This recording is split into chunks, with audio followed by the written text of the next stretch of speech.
పౌలు ఆయన చాలా కష్టతరమైన, చాలా హీనాతిహీనమైన శ్రమలలో ఉన్నాడు ఆయన. అటువంటి సమయములో మరి ఈ పత్రిక సంఘానికి రాస్తూ ఆయన అంటున్నాడు, దేవుడు ఎటువంటి ఆదరణ అనుగ్రహించాడో, ఎటువంటి ఆదరణ చేత మమ్మల్ని ఆదరించాడో చూడండి.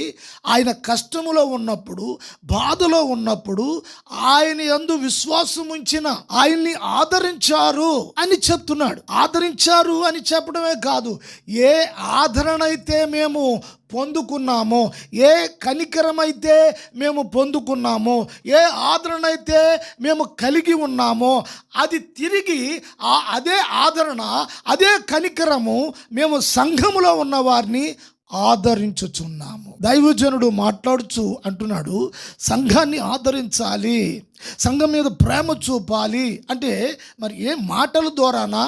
కాదు, దేవుడిచ్చిన వాక్యోపదేశముల ద్వారా. పౌలు ప్రభు సన్నిధిలో ఉపదేశాన్ని పొందుకున్నారు. ఆ ఉపదేశమును బట్టి, ఆ ఉపదేశం మీద ఉన్న విశ్వాసమును బట్టి ప్రభు వారిని ఆదరించారు.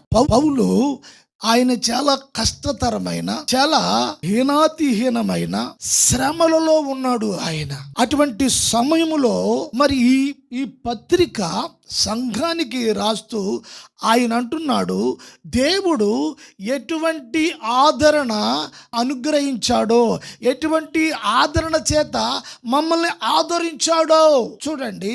ఆయన కష్టములో ఉన్నప్పుడు, బాధలో ఉన్నప్పుడు ఆయన యందు విశ్వాసం ఉంచిన ఆయన్ని ఆదరించారు అని చెప్తున్నాడు. ఆదరించారు అని చెప్పడమే కాదు, ఏ ఆదరణ అయితే మేము పొందుకున్నామో, ఏ కనికరమైతే మేము పొందుకున్నామో, ఏ ఆదరణ అయితే మేము కలిగి ఉన్నామో, అది తిరిగి అదే ఆదరణ, అదే కనికరము మేము సంఘములో ఉన్న వారిని ఆదరించుచున్నాము. దైవజనుడు మాట్లాడుచు అంటున్నాడు, సంఘాన్ని ఆదరించాలి, సంఘం మీద ప్రేమ చూపాలి. అంటే మరి ఏ మాటల ద్వారానా?